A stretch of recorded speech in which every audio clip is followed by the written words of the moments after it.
Hi, my name is Stephen Williams. There's my student ID. And today my presentation will be on the theatrical art form of Commedia dell'Arte. One of the most fascinating forms of theatrical presentation is the Commedia dell'Arte form. Commedia dell'Arte, also known as the Italian comedy, was a humorous theatrical presentation performed by professional players who traveled in troupes throughout Italy in the 16th century. Performers took place on temporary stages, mostly on city streets, but occasionally even in court venues. Music, dance, witty dialogue, and all kinds of chicanery contributed to the comic effects of the form. Subsequently, the art form spread throughout Europe, with many of its elements persisting into our present-day modern theater.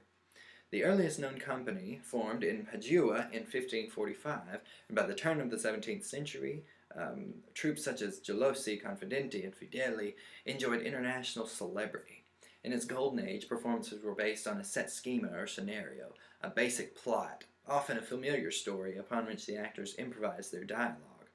Thus, the actors were at liberty to tailor a performance to their specific audience, allowing for satirical commentary on current politics and gaudy humor that would otherwise be censored by the government.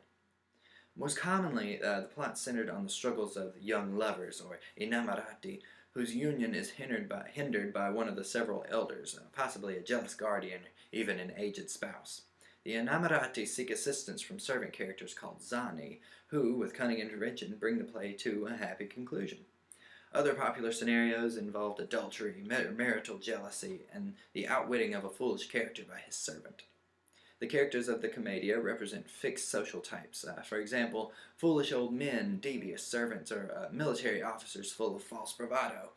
Characters such as Pantalone, the miserly Venetian merchant, Dattore Gratiano, the pedant from Bologna, or Arligano, the mischievous servant from Bergamo, began as satires on Italian types and began the archetypes of many of the favorite characters of the 17th and 18th century European theater.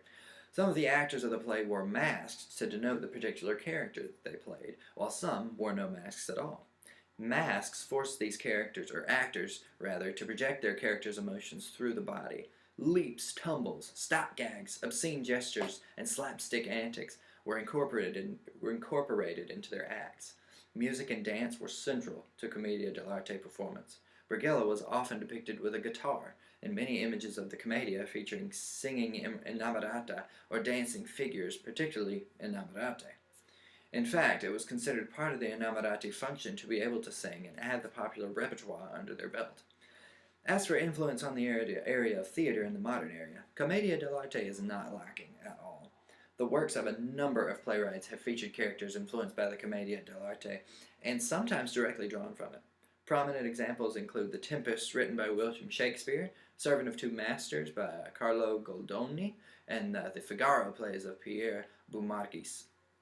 Influences also appear in the largers in Stephen Berkoff's adaptation of Franz Kafka's The Metamorphosis.